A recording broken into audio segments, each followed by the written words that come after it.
ববির স্বামী কথিত কথিত স্বামী তো রিলেটিভসরা বাইরে থেকে সবাই কল দিচ্ছে যে কি ঘটনা আসলে আমরা জানি না, তোমার বিয়ে হয়ে গেছে, তোমার স্বামী কোত্থেকে আসলো। আসলে এর আগে যেগুলো হয়েছে ওগুলো আমি এত কানে নেই নাই, ইগনোর করেছি, কারণ এতটাই ভিত্তিহীন।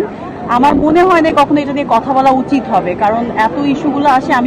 আমি যদি কথা বলি তখন মনে হবে এটা ইম্পর্টেন্ট কিছু, বা এটা আমি ডিফেন্ড করছি, এরকম ফিল হবে। বাট এখন 2-3 দিন ধরে যা দেখছি এটা খুবই কি বলবো, এটা খুবই দুঃখের, কষ্টের এবং খুবই ইরিটেটিং, যেটা টোটালি ইউজলেস একটা নিউজ।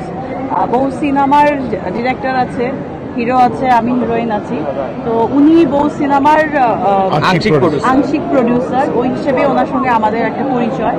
এবং ওই যে গ্রুপের নাম বলেছে ওইটার আমি কিছু প্রমোশন করেছি, আমিও আগে করেছি। সো ওইটাকে ভিত্তি করে, এবং আমার বাসায় চুরি হয়েছে ঈদের 2 দিন আগে, আমার বাসায় ডিবি, পুলিশ, র্যাব সবাই গিয়েছে, চুরি হয়েছে যেটার জন্য।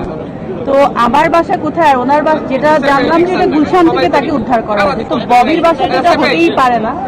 তো কিছু আমি সাংবাদিকদের কাছে আমি সবসময় কৃতজ্ঞ, কারণ আজকের ববি হয়ে ওঠার পেছনে তাদের গুরুত্বটা অনেক বেশি, আমি অনেক সাপোর্ট পেয়েছি, আমি এটার জন্য অনেক কৃতজ্ঞ। এখন যারা এরকম একটা মোবাইল হাতে নিয়ে উল্টাপাল্টা নিউজ করে মানে অনলাইন পোর্টালে দিয়ে দিচ্ছে, ওদের কথা আমি আসলে আমার কিছুই বলার নেই, যে যা পাচ্ছে তাই নিউজ দিচ্ছে উল্টাপাল্টা। সো যেই নিউজের কোনো ভিত্তি থাকে না সেটা দেওয়া কিন্তু অনেক বড় আইনগত এবং সামাজিকভাবে সবভাবেই কিন্তু এটা ইলিগেল, অনৈতিক।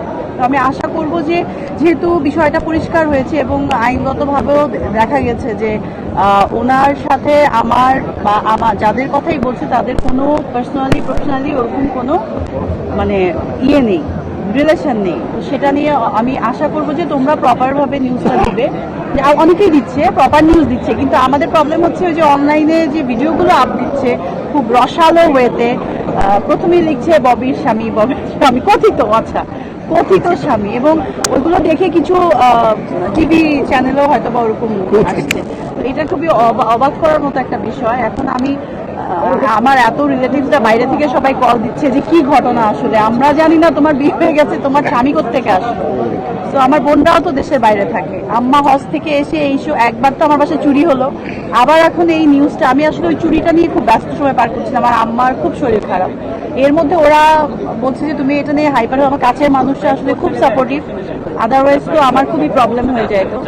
বাট আমি আশা করবো যেটা সত্যি, যেটা অনৈতিক না, সেই নিউজটাই যেন মানে আসে।